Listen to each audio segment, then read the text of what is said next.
Shalom sahabat Golden Channel yang dikasih Tuhan, puji nama Tuhan, saya bersyukur dan bersuka cita kembali bisa menyapa sahabat terkasih dalam kasih dan anugerah Tuhan.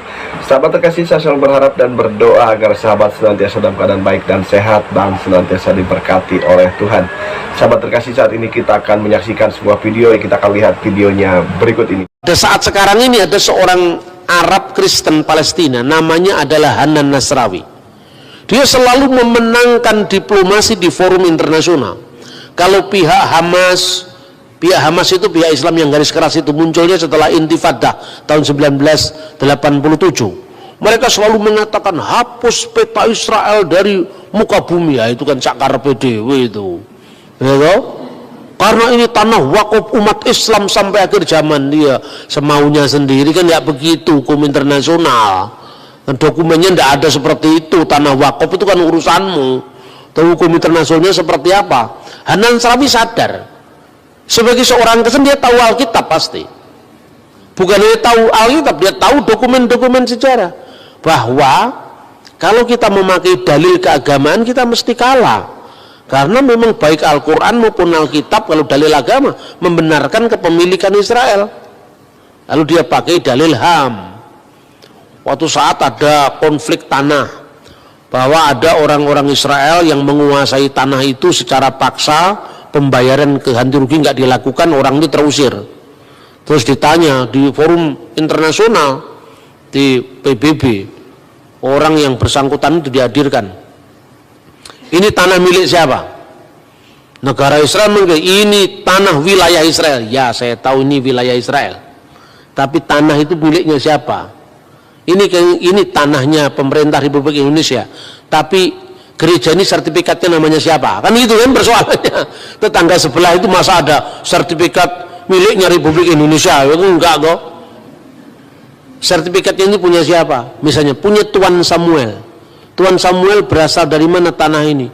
Dari bapak saya Tuan Daud. Tuan Daud dari mana? Oh, dari kakek saya Tuan Sulaiman. Oh, jelas. Mana sertifikatnya? Ini sertifikatnya. Sertifikat ini tidak dicabut ketika Israel menguasai tempat ini. Terus kemudian forum internasional mengatakan, serahkan ini kepada yang punya. Bahwa wilayah ini sekarang menjadi wilayah Israel, itu no problem. Silahkan, wong itu wilayah negara. Tapi sertifikatnya siapa? Ya orang ini serahkan. Kalau kamu mau beli, ya beli dengan harga yang layak. Itu yang terjadi. Jadi antara penyelesaian secara HAM, secara pribadi, dengan penyelesaian secara politik. Sama dengan gini. Indonesia dulu kan milik dijajah Belanda, ya toh? Setelah dijajah Belanda kita merdeka. Tanah yang kita miliki ini tanah nenek moyang kita sebelum Indonesia merdeka, ya toh? Berarti sekarang mentang-mentang Indonesia merdeka, terus yang punya ini misalnya orang Timor yang sekarang masuk Portugis. Kemudian dikatakan, oh tidak bisa, kamu orang Timur, ini tanah orang Timur-Timur. Ini tanah sekarang miliknya Republik Indonesia. Betul Pak, ini miliknya Republik Indonesia. Tapi ini yang beli kakek saya Pak. Lah kamu warga negara apa? Warga negara Timur-Timur. Iya kan sejak zamannya Pak Habibie Timur-Timur lepas dari Indonesia. Ini negara ini menguasai milik saya. Ini jelas ini pembelian dari kakek saya, kira-kira seperti itu. Nah ini yang dilakukan dengan pendekatan HAM oleh orang-orang Palestina Kristen seperti Hanan Nasrawi dan sebagainya. Tapi sekarang kita runut bagaimana sejarahnya Israel secara modern.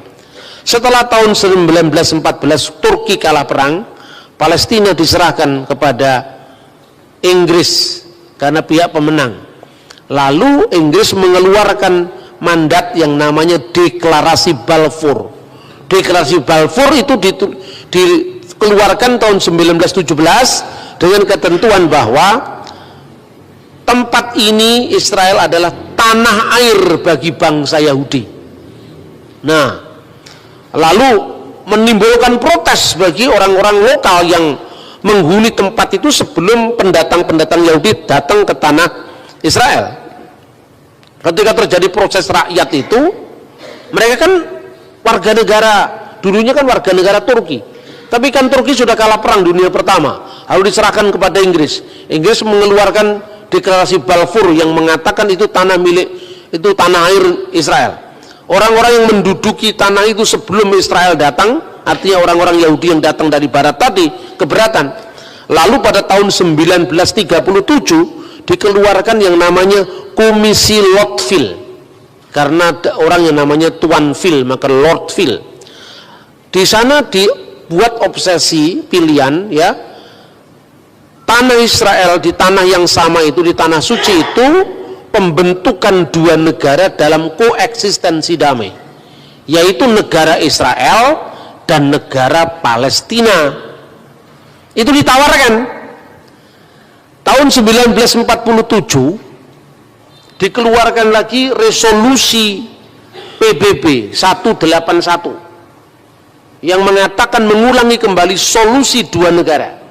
Di tanah suci ada dua negara, yaitu negara Israel dan negara Palestina, dengan catatan kota Yerusalem tidak boleh, Yerusalem Timur tidak boleh menjadi ibu kota salah satu negara yang berkonflik. Yerusalem Timur harus ditentukan statusnya secara hukum internasional sebagai corpus separatum, sebagai bagian yang terpisah di bawah hukum internasional. Takhta Suci Vatikan sepakat dengan PBB, Israel sepakat dengan PBB, tetapi orang Palestina menolak karena dihasut oleh suku orang-orang Arab tetangganya. Oh, tidak bisa, mereka tidak mau terima. Status wilayah tanah suci itu statusnya kosong kekuasaan. Karena apa? Ini kan statusnya masih di bawah mandat internasional, mandat Inggris yang memenangkan perang dunia pertama, kan itu kan? Berarti statusnya apa? Statusnya dia kosong. Ketika orang-orang Palestina masih sibuk menolak dan mereka punya agenda menghapus Israel dan tidak ada negara Israel sampai kapanpun juga di wilayah Palestina.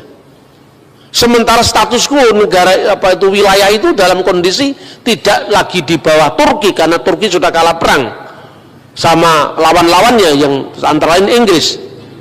Israel curi start untuk kemerdekaannya. Ya, mumpung ini masih kosong, tidak di wilayah siapa-siapa, kemudian ada deklarasi Balfour yang mendukung itu tanah air Israel. Soal Palestina nanti mau terima atau tidak urusan lain, yang penting sudah ada jalur hukum bahwa ini adalah statusnya kosong.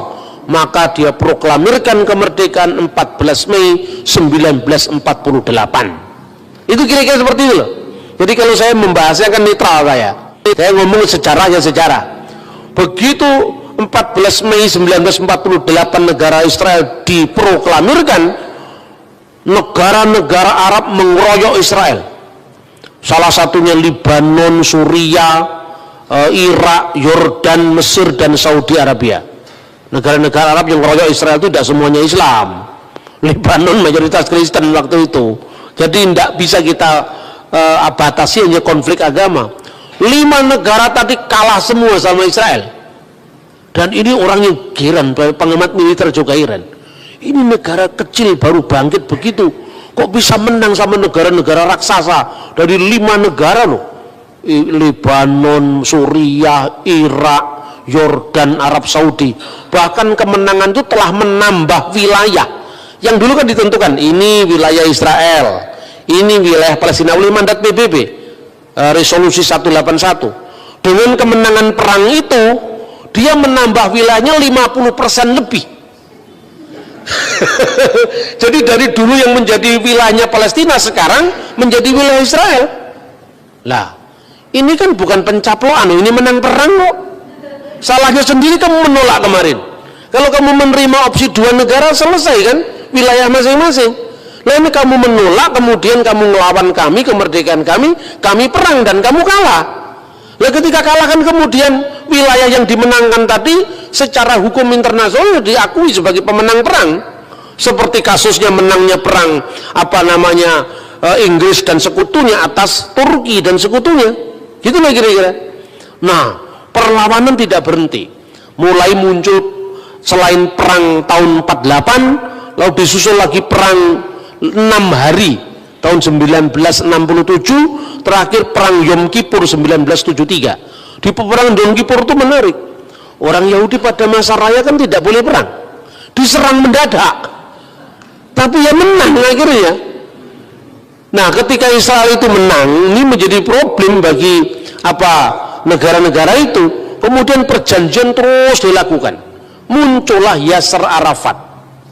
Yasser Arafat itu istrinya orang Kristen, menikah campur itu, menikah beda agama itu. Jadi di Timur Tengah itu istrinya tetap Kristen, makanya dulu kalau Natalan selalu istrinya itu datang ke gereja, ikut liturgi sampai selesai, Arafat menunggui di sampingnya. Di Timur Tengah yang begini bukan pemandangan yang aneh, biasa. Ulama masuk gereja mengucapkan selamat Natal itu biasa. Itu yang dilakukan oleh Rafsanjani di Iran, yang dilakukan Syekh Al-Azhar di Mesir, yang dilakukan mulai Presiden Yasser Arafat sampai Presiden Mahmud Abbas Palestina sekarang itu biasa. Hanya orang Indonesia aja yang lebih Arab ketimbang orang Arab. Tapi ya sudah, ini kan urusan akidah masing-masing, silakan lah. Saya cuma membandingkan bahwa mengucapkan selamat Natal di negara-negara Arab itu bukan hal yang aneh itu loh.